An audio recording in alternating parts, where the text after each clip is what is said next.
Welcome to Friday I'm in Bed. Podcast for midlife women living their best life, but in bed by 10. We're here to chat and sometimes rant about the news of the week and how it affects us and you. I'm Kate, a 53-year-old postmenopausal mum of two, whose happy place is at the front of a very loud gig, especially one that ends early. I'm Gem, I'm 46 years old. I love running and cocktails and I'm child-free, but I am a devoted mum to two very spoilt pug babies. But before we begin, we will occasionally be discussing sensitive topics, but we will always notify you in advance of each section.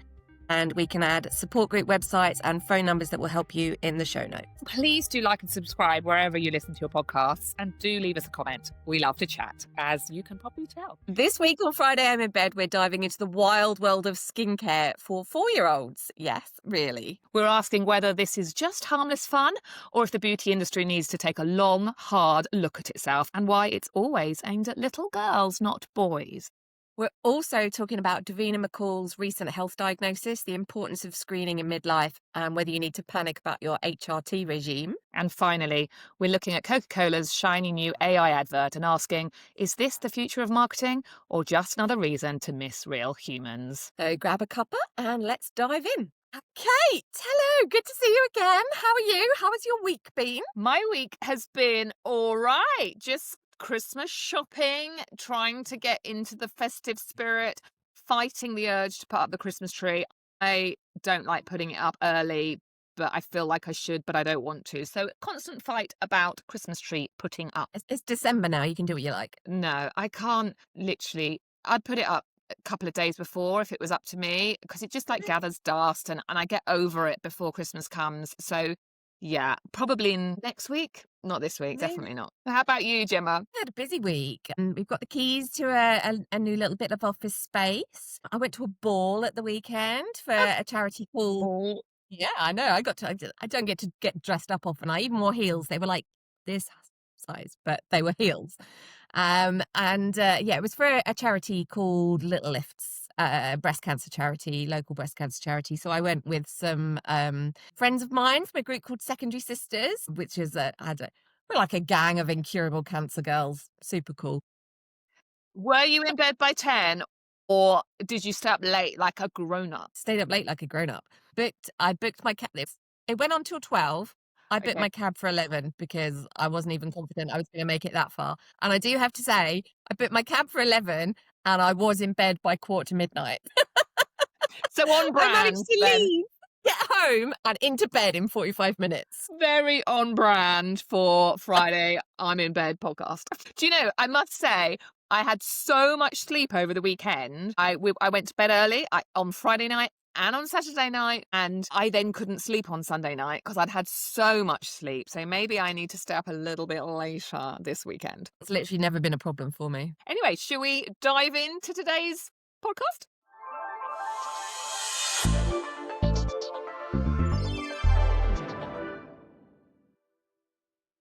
So I don't know whether you've noticed, there's a lot of talk this week about skincare for babies. This is a new launch of a skincare range, particularly like peel-off masks, that is aimed at 4-year-olds and above. And there's been obviously a load of talk about how terrible this is, and how, as women, we have all this pressure to look younger, to look youthful, to look more beautiful, to be spot-free, to be perfect. And actually, are we touching on dangerous territory, aiming this stuff at 4-year-olds? So to give you a bit of background, this is a range that has been designed by Shay Mitchell. Shay Mitchell is an actress. She was in Pretty Little Liars, and she has her own skincare range, and she has a kid-friendly skincare range called Rinny, I think it's pronounced. And she's included these masks and labelled them as self-care rather than, obviously, not anti-aging, because that would be ridiculous.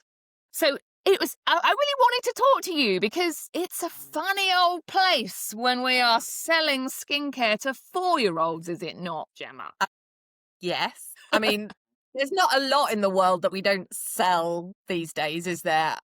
I did see this story. I was kind of intrigued by it, but also in a kind of like, it was one of those stories where I kind of went, And then, like, I was like, "Oh, it's probably bad," but I didn't look into it in great detail. Yeah, I mean, it's not anti-aging, and I remember when I was a kid being, like, obsessed with those peel-off masks. I don't do you still get them? Like, the proper ones where it's like you're peeling your skin off. Do you remember?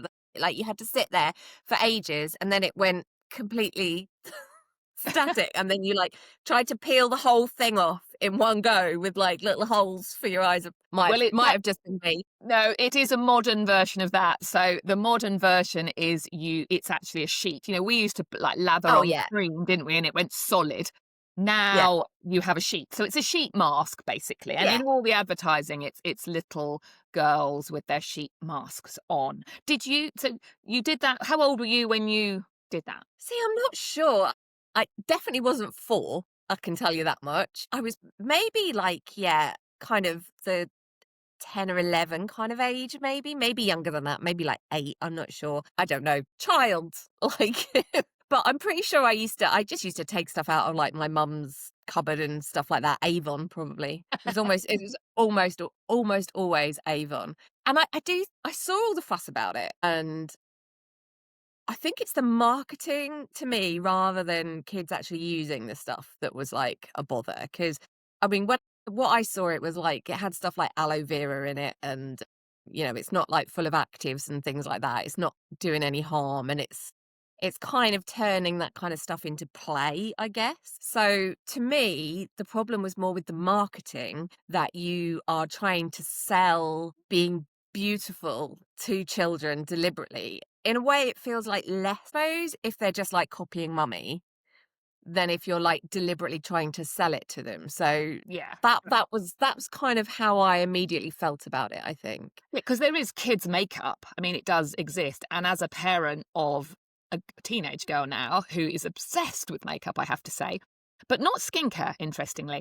When she was little, she absolutely wanted that kind of play makeup and wanted to be like Mummy. So would sit and use the same hair products or wanting to put a little dab of moisturizer on her face. I think there is that element of play. Interestingly, it's been sold as self-care.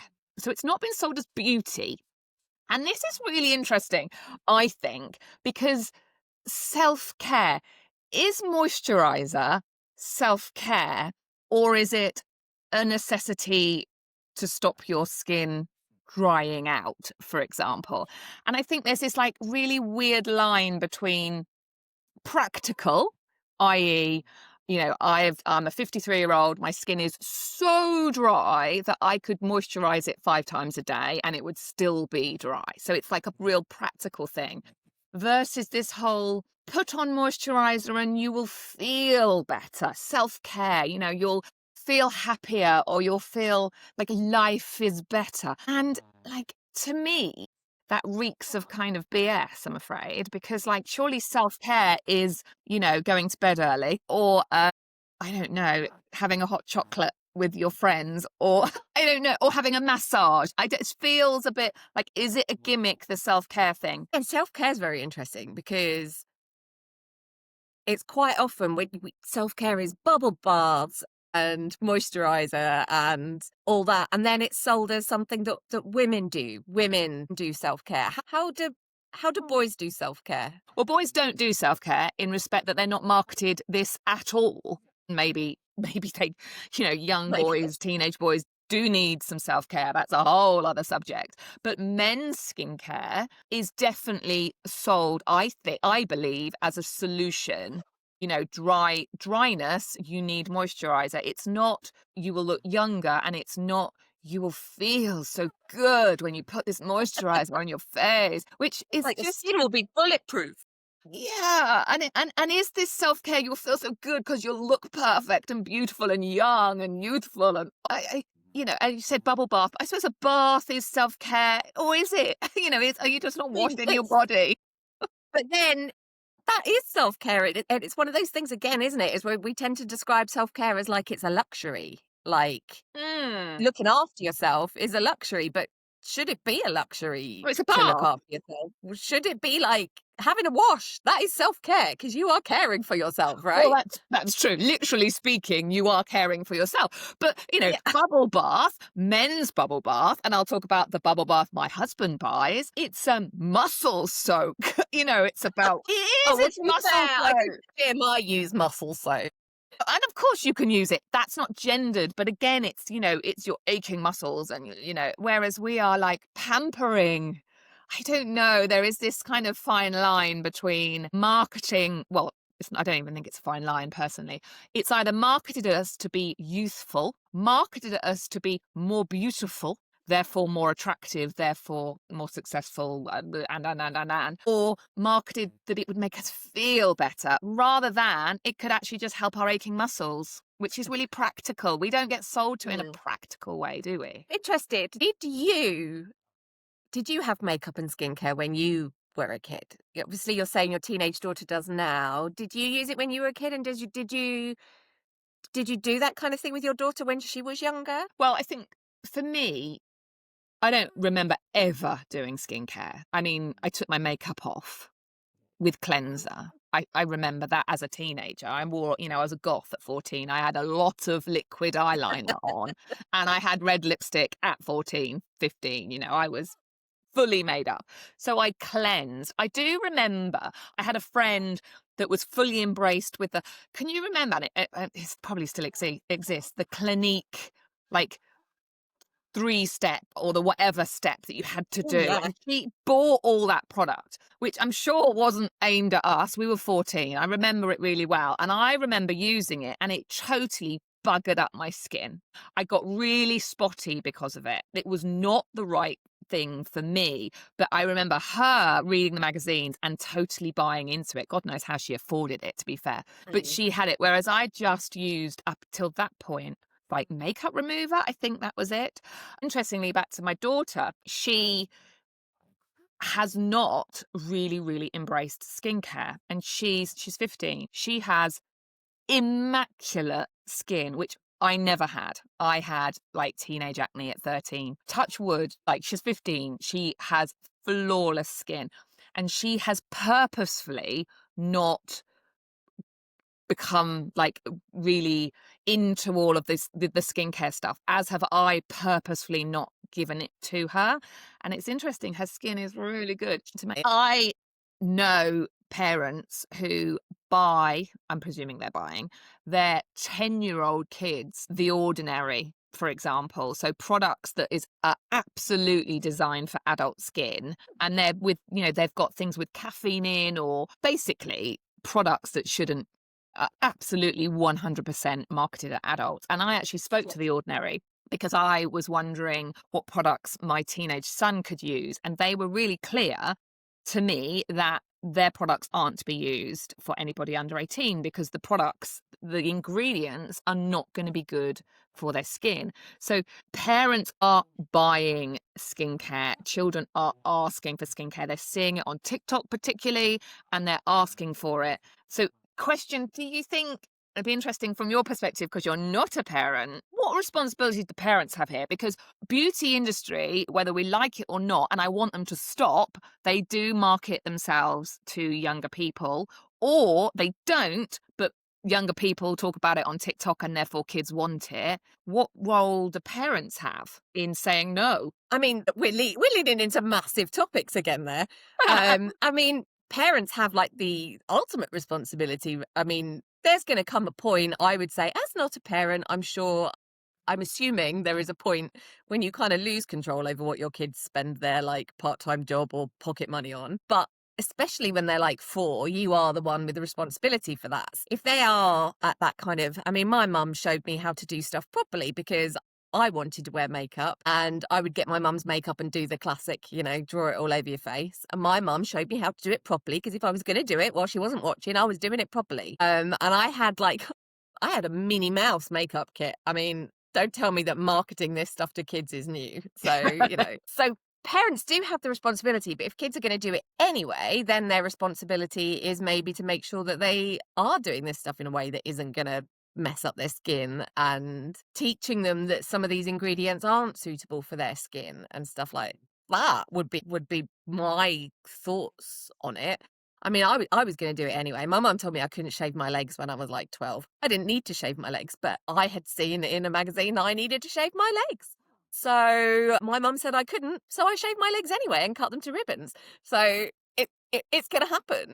I totally agree. And I think it would be wonderful if we had a world where 4-year-olds were allowed to be 4-year-olds and not marketed to. However, whilst we live in this world, parents do have that responsibility. And you can either say no or educate. Yes, you're starting to wear makeup. How about having this cleanser because it's really gentle and it's perfect for your skin? Don't use my cleanser because it's aimed at 53-year-olds. Like it's gonna, or saying, yes, I'm putting on a face mask. You put on your face mask that we know is kid friendly, but we still have the conversation that this is just a bit of fun, not you have to have it and you have to do it every Sunday for the rest of your life to be beautiful, because that's obviously incorrect. I really think it is. It's about that gentle guidance. Sometimes you have to accept that you kind of live in the world that you live in. I mean, it would be amazing if we lived in a world where we were like, no, women can do whatever they like. They don't have to wear foundation and powder and lipstick. And that is true. But then what if you go, apparently you do. I mean, if you're going to go and work as a air steward, what's the word? They Cabin were air crew. hostess. Cabin Cabin crew. crew, that was it. They were air hostesses when I was a kid, sorry. Well, they have to wear Cabin makeup, crew. don't they? But that's a whole other subject. Yeah, I mean, that's a whole other topic, yeah. But, we live in the world we live in, and sometimes I think it has to be about that kind of shepherding people through it. And it would be sometimes I just feel the effort of fighting it might be a lot more than the effort of just trying to like educate a little bit, maybe. I totally agree. Yeah, I mean, Oh, well, that's boring. as a parent, I have worked really hard at having open communication with my children about everything, including beauty, because they do feel the what's the word? They do feel the pressure to look a certain way, to dress a certain way, to do their makeup a certain way. Of course they do, and they do feel more pressure probably than we did. It's not just a new thing. We did feel pressure, but there is more now, obviously, because of social media. But it's our role to talk about what's important and what's not. And also, I think, and you've just touched on it, remembering that we did it anyway. This is just, we'll end on this story that I had no makeup allowed at our school. This is my kids' schools. No makeup allowed. And my daughter at about 11, 12 decided she would wear full face of makeup to school. I knew she'd get in trouble. And I said, you're not allowed to, but she was adamant. And I was like, off you go then. Because I knew that when if I said no, she would still put it on because I was there putting my makeup on in somebody's like car mirrors. Do you know what I mean? Down the road. So I was like, at least I know what she's looking like when she leaves the house. And all the other mothers were furious with me because, she was allowed to wear makeup. What was really interesting here, of course she got in trouble, but what was really interesting is once she got that out of her system, she started going, do you know what? I can't be bothered to put makeup on to school. I just can't be bothered anymore. Meanwhile, everybody else was now wearing makeup. And I'd almost because I'd allowed her, she just got it out of her system really, really quickly. And now she can't be bothered to wear it to school. And it's almost like knowing that she's going to do it anyway. I'm going to wrap up at this topic. So You do that. skincare for kids, prepubescent kids don't need skincare, but actually playing around with mum or an older sister, actually, is it really that bad? As long as the message isn't, you need it to be beautiful, you need it to be young, because that is bullshit. And hey, get dad involved as well. Slap a face mask on him, he'll love it. Tell him it's self-care.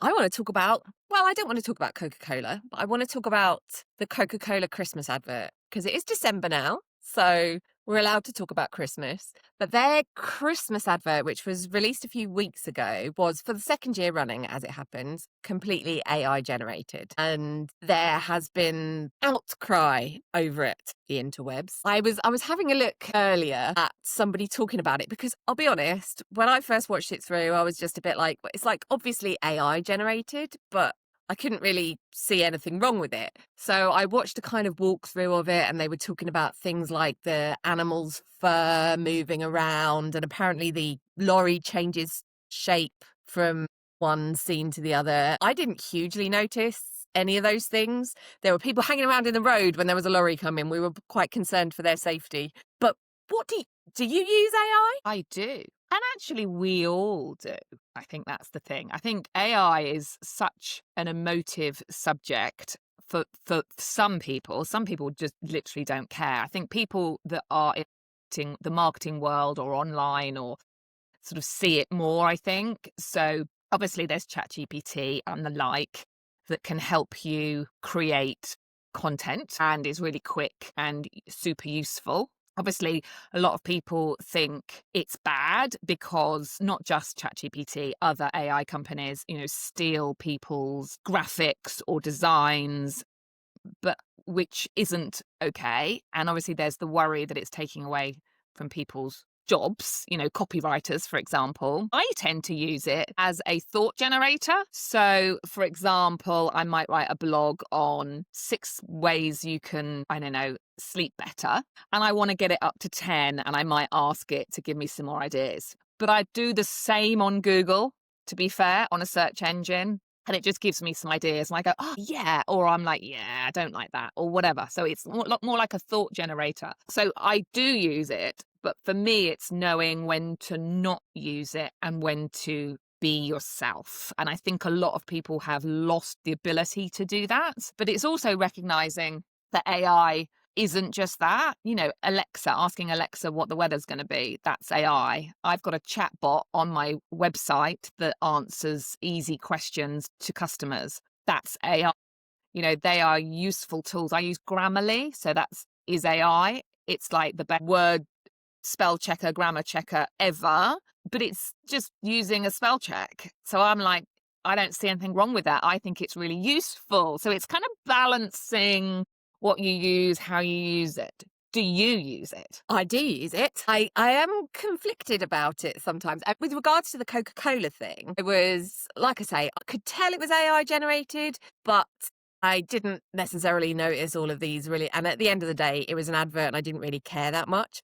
However, a company that size could surely afford to do something a bit better than run an advert through AI. They have the money to get this done properly without weird, scary animals. Oh, just as an Exactly. aside, one of the commentaries I saw this morning said, the animals look really uncanny. You can tell it's AI. And I was like, they're talking and wearing glasses. But historically, they'd have used an animation company, for Yes. example. Not real bunny rabbit actors, no.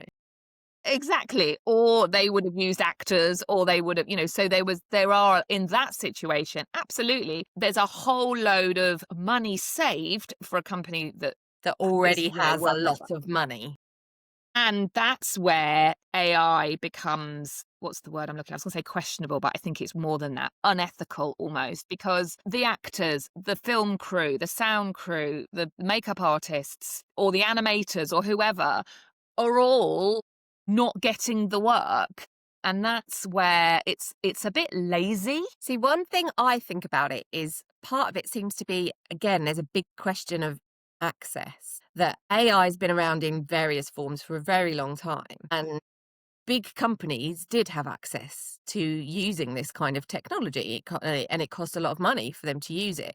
But it hasn't been until normal people were able to ask ChatGPT questions that we really got this kind of outcry about it. When it was just big companies, when the access was only for people with loads of money, it was a bit like no one really cared. But now anyone can use it. We seem to care a bit more. But to me, that's less bad. That's probably terrible English. Maybe I should ask Grammarly to check it for me. Yeah. But that's kind of less bad in a way because, for instance, if I use AI to generate a piece of artwork. I do not have the money to have been hiring an illustrator anyway. I just wouldn't have had the artwork, or we'd have been 7 hours on Canva instead of 45 using clip art instead of 45 minutes trying to persuade ChatGPT to understand what I was talking about. That is not taking work away from anyone because nobody else was getting paid for that. In fact, I was not getting paid for that 7 hours where I was trying to desperately create something for a piece of work I wanted to do. So that access for me to that kind of software is really useful. Whereas for somebody like Coca-Cola, kind of less so because they are taking the work away from the people who need the money, essentially. Do you see what I I do. mean? So it's that level of access to the technology that seems to have suddenly created the issue. I agree, but I do feel that there are people, and maybe I see it more or we see it more because we're kind of in the entrepreneur space, whereas so many people aren't and they won't see this. I feel like people have become super reliant on ChatGPT, that they have lost the ability to actually write, or like, I'll give you an example. So I had an actual email written by a real person about something last week. And in the email, it said, hit reply or whatever and let me know your thoughts or what would you do, so it was an email exchange. I then replied with these are my thoughts, da, da, da, da, da, da. And then she replied with the most chat GPT thing I've ever read. It was like pages and pages and pages long with emojis giving me advice, but it was in a different voice than the original email. It was so obviously ChatGPT. And I was thinking of working with this person, and I was just like, whoa, you asked my thoughts, I gave my thoughts, and you've replied with such an obviously AI generated email that I now think, do I trust you as much? And I didn't. I lost trust because I thought, what was the point of asking my opinion if you weren't actually going to reply? And it wasn't like an automated reply. It was clearly been plugged in. I mean, I use ChatGPT, so I can tell when it's been used. And then I was like, oh, so I think there's this like fine line between like using it in a really positive way to save money, save time, all the things you just said. But I feel like as an industry, we've kind of gone maybe the other way as well. And we've kind of lost the ability. We're too reliant on it, maybe. Yeah, I kind of feel like it will find its place as a tool at some point. It's one Mm. of those things when it first comes in, everyone's like, oh my God, it's amazing. I'm going to use it for everything. And then gradually we'll find the places that actually we don't want AI to do that. People are better at it.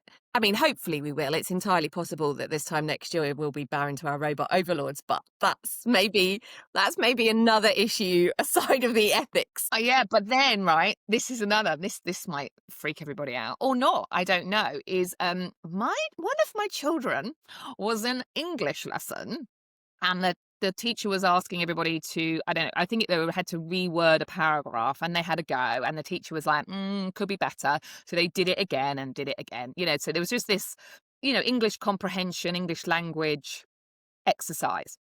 And then my daughter watched the teacher type the paragraph into ChatGPT and then put it on it's like a white, I don't know, screen. I don't really know what they have, like we're so Heard like, of these. it's not a blackboard. It appeared on the screen and she said to them, this is what good looks like. And my daughter is literally hates AI with a passion. She won't use Alexa even. She's like, the younger people are actually quite anti. She's really anti it from an environmental perspective as well. And I don't know where all this has come from. Like, she's fuming. She called the teacher out and she said, Miss, you just put that into ChatGPT. And the teacher winked at her, I think. And I Shame. was outraged. Now, I'm actually all for, young people have to learn, they grew up with technology. Their whole lives are going to be technology and AI and all this, so actually there's no point shying away from it because we can avoid it if we want. I mean, I can at 53, but, a 16-year-old is just not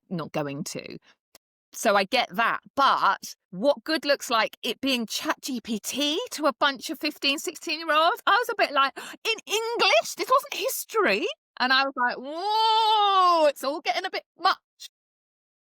See, you touched on like a whole other host of issues there as well, just by mentioning the environmental thing. And apparently it's the amount of water it uses just every time you ask ChatGPT to check your grammar or whatever is apparently, yeah, humongous. And there are people near the data centers that can't run their taps. That's where water comes from, right? Yeah, can't run their taps. Well, It's yeah, amazing how these apparently words just fall out of your head. So yeah, apparently that is a big issue. And again, that's one of the reasons I do sometimes feel quite conflicted about using it, but I do also feel like it's not going away. I think it's getting to a place where you're not over reliant on it and so it's obviously it's there to make life better or easier, but is it dumbing us down? Like, it's like contradicting itself. Apparently, on the environmental factor, if you write please or thank you, it's using more water, etc. So don't, this, Don't you be feel like you nice have to to be them. polite. Don't be Too nice. rude. No. But yeah, so it's really conflicting. I think, back to Coca-Cola, I think it's lazy and cheap because they are not, some small business up the road trying to create a billboard picture, not a billboard picture, you know what I mean, an advert or, it's Coca-Cola. And do they think they're being forward thinking by doing it or being clever? I just think, no, I think it's just lazy. I do think one of the things that does get missed sometimes as well is the benefits of it with people having access to it. There was a comedian I saw the other day. Oh, yeah, I can't remember his name now, completely gone out of my head. That he's blind. He's on a lot of the panel shows and things, but he was saying that he uses it to like describe things to him. He gets it to describe like his children's drawings to him. And he said it's a lot more patient than any people I know who are like, oh my God, I'm watching EastEnders. I'll do it in a bit. That it can do it any time. And those are the ways that it can be a tool to make life better for people who would have been disadvantaged kind of historically. So it's got that kind of use as well as the use of using it to bounce ideas off, which is, again, like you were saying, I mean, I'm self-employed as well. I don't have an office full of people to bounce ideas off. So sometimes it's useful, even if it's just you go, what do you think of this? And it goes, it's amazing. And you go, yeah, no, what though, is it? It never says, Kate, this idea is crap. Yeah. Unless you go, is it? No? Is it good? And then it goes, oh, you want me to be honest? Okay. To the accessibility and things, I think what people don't realise, I think people just think it's like apps and technology and the website and, the internet. So the fact that it can describe a picture, for example, in that, that scenario, I think people don't realise that's AI. They just think that's like clever website. But clever website is using AI. So I think there's, people that say they don't use it, they are using it without even, the algorithm, showing you what you want to watch next on Netflix. That's done by a robot brain. That's not a person going, Kate, you really liked this program. My email summarizes my emails for you now. It didn't ask if I wanted it. Exactly. So it's not going away. It can be used for good and is being used for good. But how reliant should we be on it? I mean, should we be asking Alexa what the weather forecast is? Should we be waiting for 6:30 and watching the national news and then watching the weather? Because that's what we used to do. Yeah. And before that, we open the window. Things change. Technology, I haven't got time to sit around till 6:30. I want to know what the weather's going to be like. And then my daughter, who's like, I use AI, I hate it, will always tell me, she'll say it's 40% chance of rain, so I don't need my jacket. So she is using it. Yeah. I think a lot of the controversy when people immediately say they hate AI and won't use it is more around it being used in a creator space, I think, to replace art, human generated art. And I am hoping that is the space in which eventually we will make less use of it, because it's a bit naff. I think it will, because And if you watch the Coca-Cola advert, you will see it's a bit naff. I think we will crave real experiences, real art, real books, books that we know aren't written. I think it will win. As in, no, I'll rephrase that. I think the creativity, human side, touch will win, not AI. Not the robot overlords. No, I think, and to be fair, judging by what I'm seeing from younger people, is that they actually want real experiences and they want, even back to, the resurgence in using Y2K digital cameras. You know, all the kids now are going to parties. My son went to one at the weekend, you know, and they're using digital cameras and they're coming home and they're downloading them onto their computer and they're waiting. There is movement in the younger generation away from it, and I think that's really positive and hopeful. But also, just to finish up, robot overlords, we love you. Coca-Cola, I quite like you too.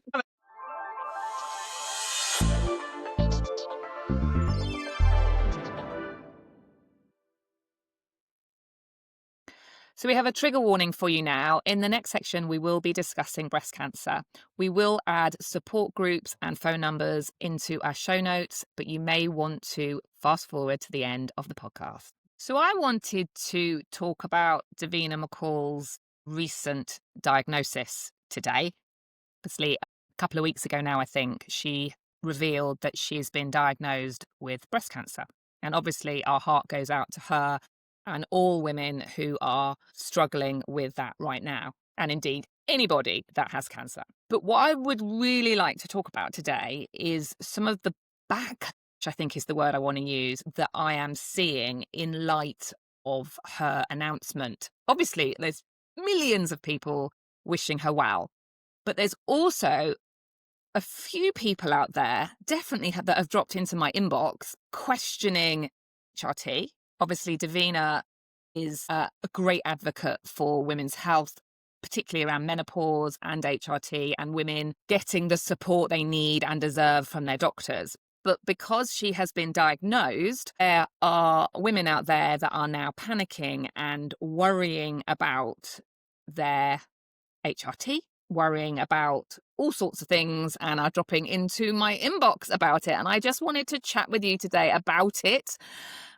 so that we can put some minds at rest, but also really reiterate the point. I'm going to reiterate it at the beginning as well as at the end, that everybody's health is different and that you need to seek medical advice with everything we talk about now, but also anything that you are worried about. So let's start with HRT. So Gemma, are you on HRT? I am on HRT. I use HRT patches. If you go back to the intro episode, I feel like I should just do this at the beginning because it's going to come up in this conversation. In 2021, I was diagnosed with multiple myeloma, which is an incurable blood cancer. So I am living with cancer. I had a stem cell transplant at the end of 2021, and that put me into medical menopause. Blood cancer, or my blood cancer, is not hormone sensitive, so I can have HRT. So no one bothered to tell me at the time, whole other conversation, that I was going to get put into menopause. But eventually, when we figured out that part of what was making me feel so awful all the time was this sudden pushing off the cliff into menopause, I had a blood test and then they put me on patches and I feel much better now. Thank you very much. So I am on HRT, and we did discuss the very slightly increased risk of breast cancer at the time as well, and decided it was, something that we could easily live with, especially when you're living with an incurable cancer. And I think that there's a very interesting question around causes cancer and increased risk of cancer, because the increased risk of cancer that you will get from having HRT is way down the list behind a load of other stuff that most of us do every day. Not you, Kate, but drinking is one of them. Yeah, absolutely. I don't know. Is red meat a breast cancer risk? I'm not sure, but there's a whole I'll other... go through some of them in a minute. Yeah, there is a whole list of things that increase risk, but increased risk is not the same as causation. Absolutely. So are you taking progesterone as well as your estrogen? I'm just going to because I'm going to discuss this in a sec. I had the coil fitted, which is hugely fun for someone who hasn't had children, just saying. So you do have I have the Mirena coil. So I am also on HRT. I've been on it since 2020. I take the estrogen gel. I have my progesterone as part of the Mirena coil too, because I don't want any more babies. And also it gives me the progesterone that I need. And I am on vaginal HRT too. So I had no chemical or medical menopause, just a natural menopause. started, my perimenopause journey started at 43, which was, I need to do the maths now, 2013, 2015-ish. And I went 5 years before I started taking HRT. So you've already touched on like one of the really important things. To backtrack slightly, I've had quite a few women, because I am a menopause coach, so I do support women with menopause. I don't give medical advice. I'm not a doctor, but I absolutely understand what's going on so that I can give them the tools to go and see their doctor and insist on getting the help that they need and deserve. So yes, lots of women saying, are you coming off it? Because I am. And it's like, whoa, let's just take a moment. Because as you've mentioned, there is a very small increased risk by taking HRT, but it's exactly the same risk as the contraception pill, which for many we've taken for years and years and never ever thought about it. But actually drinking alcohol every day, so it's like 2 units a day, drinking has a greater risk. Not exercising has a greater risk. Smoking has a greater risk. Being overweight has a greater risk. So there's all these lifestyle factors that are actually a bigger risk, but nobody talks about. And we know that HRT doesn't cause breast cancer, but we also do know that it can feed estrogen-based, hormonal-based breast cancers. So if you do have a hormonal-based cancer, you will not be given HRT. It's also worth saying that if you have a family risk of hormonal cancers, you can potentially still use it. What you will do is have a conversation with your doctor, exactly what you're just saying about risk versus benefit. And some women will decide the risk is too great. And some women will decide that the benefit is better because life is so bad right now. So we are all different. And we all need to speak to our healthcare providers. And that isn't just doctors. It could be a gynecologist or it could be private, and discuss risk versus benefit. And everybody's decision will be different. But I urge people not to make the decision based on one celebrity who we know is taking it that has got early breast cancer. That's my thought, is that, let's not panic. Let's talk to our doctor, find out the facts, and make an informed decision. I think you've raised the other important point there as well, which is the fact that it was detected so early. And that's been, the fact is that breast cancer is like the most common cancer that women will get, regardless of what does and doesn't increase risk. It is one of the most common that women will get. So some women will get it and some of those women will be on HRT. So because that's the kind of age that women tend to get breast cancer. And some women will get it and not be on HRT. This is the thing, because... Exactly. And some women will get it before they've even got anywhere near that stage in their life. I was talking about early detection. I was saying earlier I went to a ball at the weekend for a charity called Little Lifts, which is a breast cancer charity. And I was literally sat at a table with a group of secondary sisters who were all women with secondary breast cancer, some older than me, but some younger than me. So age isn't, and a lot of those had never been near anywhere HRT in their entire lives. So there is no causation necessarily. These things, it's important. The early detection is just always the thing that I think that's one of the things that I really got out of the Davina story when I read it. Is she was saying that she found a lump and ignored it first of all until Lorraine stuck loads of stickers on the Lorraine stuck stickers on the back of toilet doors, apparently. And that's when she decided that she would go and get it checked out. And that's brilliant. Early detection is the thing. What age do mammograms start? Well, 50 in the UK. So let's talk mammograms. So what I find really interesting, so on the one hand, I'm getting these messages from women really, really worried. And then I go on Threads. So anyone that doesn't know what Threads is, it's like Facebook's version of Twitter. And I go on, and I haven't been on for ages, and I was seeing all these posts about women must not get mammograms. They're really bad for you, or it's just big pharma companies trying to take your money, or I don't know what honestly. And I was like, whoa, we need to get it out there that early detection is the best thing. the best thing in the world. And you will get that, obviously, if you check yourself, but ultimately mammograms. So I went for my first mammogram at 52. I actually, me being me, I made a video of it. Come with me for my first mammogram. Actually, because I decided people are scared or people are saying they shouldn't. And I'm here to say you must. So let's vlog me, not literally. I didn't get my boobs out in the video. In the video, I don't think I'd have been allowed, as in the nurse wouldn't have let me film it. And people were like, why have you waited till you're 52? Because it turns out in other countries, they start earlier.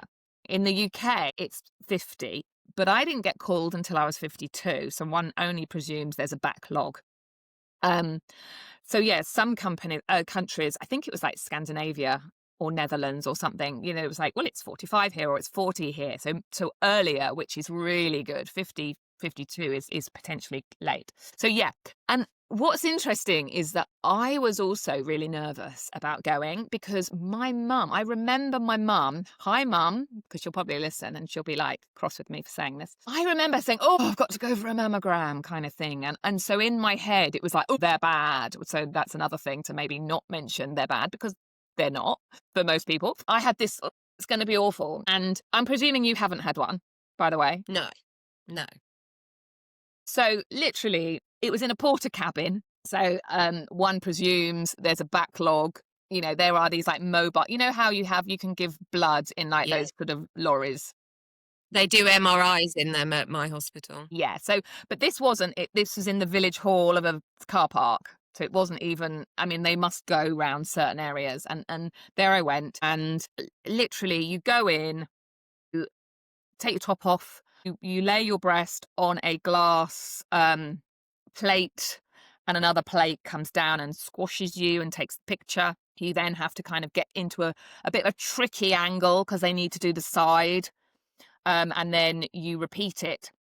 And it's over in like 5 minutes max. It's really, really quick. It's uncomfortable, but for me anyway, it wasn't painful. I know some women say it is. Obviously, it probably depends on how sore your breasts are on that day, maybe. I know when I was like in early stages of perimenopause, my breasts were really sort of tender. So potentially it could be more sore then, but it's really, really quick. It's quick. It's not embarrassing. Nobody's judging you. You don't have, literally, it's like a couple of minutes. And it is brilliant because it brings up, for some women, the early detection of an issue there. And that's what happened to Davina. And I know it's happened to lots of women that I know recently because they've gone and had their first one, and early detection is good. Detection is the biggest thing for all cancers. And historically, cancer has been an older people issue,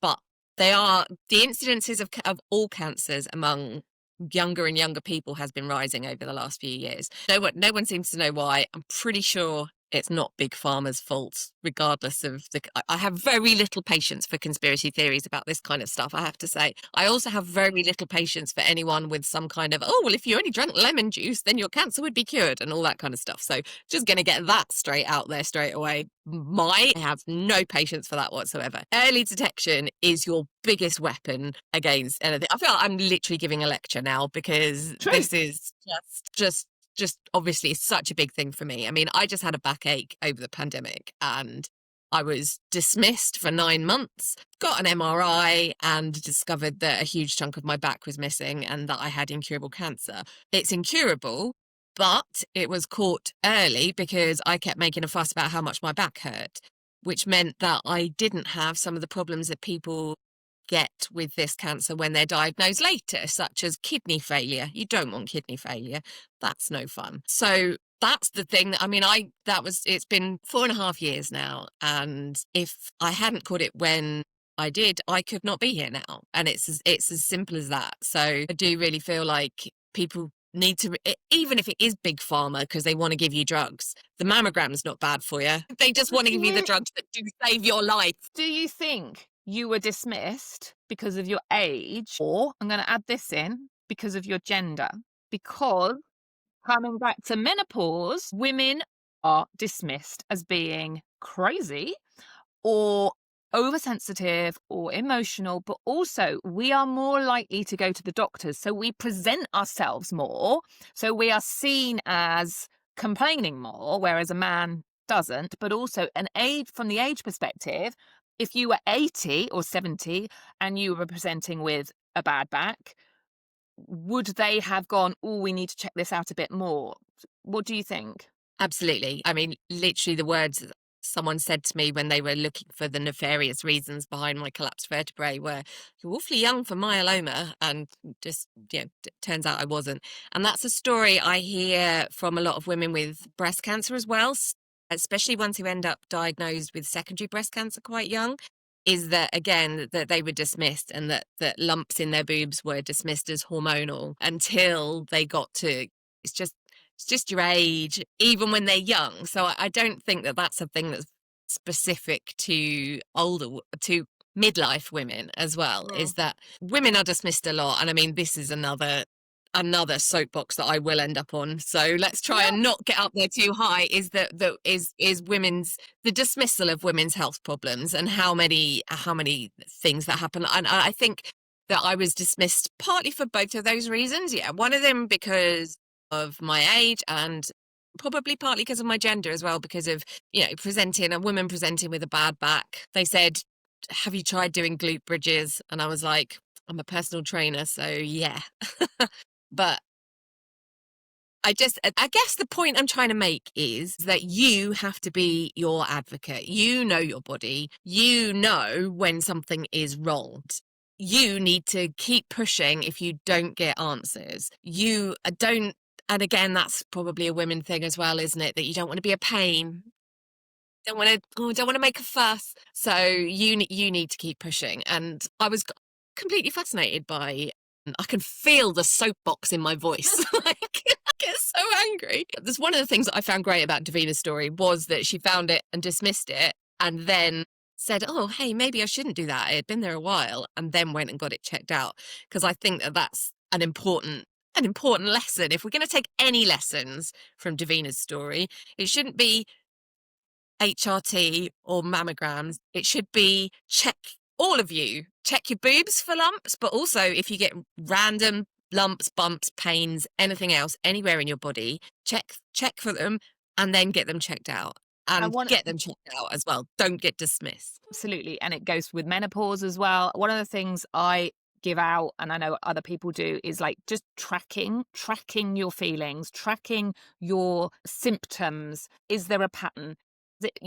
Because again, I feel like when, as part of the advocating, I mean, it's different if you've got a lump is a lump, but when you're advocating for your health, you need data so that you don't get written off as being emotional or hormonal. I mean, yeah, I am hormonal and I am emotional, but I also, I'm not being funny, I'm 53. I have all these things, but I also have the data that this is not in my head. This is, and also how is it impacting? So, how is it affecting your sleep? How is it affecting your ability to function at work?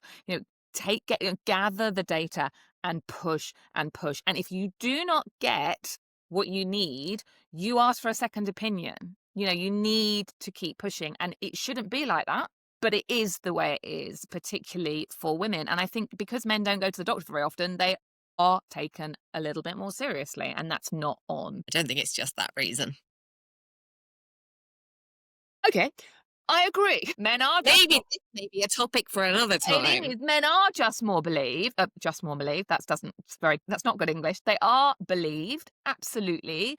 Their health is seen as a priority. 2.5% of the overall health budget, research budget, goes to women's reproduction. So that's puberty, periods, pregnancy, and menopause. 2.5%. It's about 9% for erectile dysfunction. So, I'm happy to get on my soapbox about this because we spend more money Yeah. on erections than we do on pregnancy and menopause and endometriosis and. But the tracking is important, and I've been doing this with my daughter.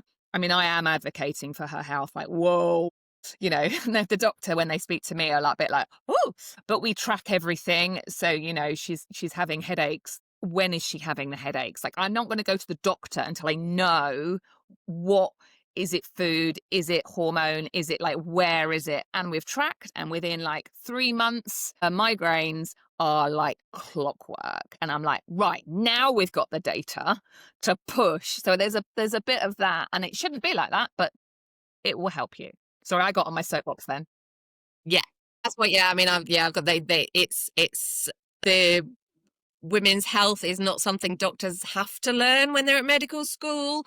Until the 90s, women wasn't even obligatory to include women in medical trials. Yeah, no, there's a whole other load of women's health stuff there. But That to actually, wrap up, maybe when it comes to cancer, keep pushing. Again, this is the world we live in. You keep pushing and advocate for yourself. absolutely, Soapbox. and speak to your doctor. Don't believe every freaking bro or conspiracy theorist or whatever that turns up on the internet. You know, do your research, advocate for yourself, as you said, and speak to a professional. I mean, thank you for joining us for another roundup of midlife chat, hot takes, and occasional moaning. Well, quite a bit of moaning. Make sure you hit subscribe so your podcast app gently nudges you every Friday, because honestly, who remembers anything without a reminder these days? And also, we like people liking us because we're very needy. And if you fancy being extra lovely, leave us a rating or a review. It helps more brilliant women like you find us. Have a great weekend, everyone, and make sure you find time for yourself. You deserve it.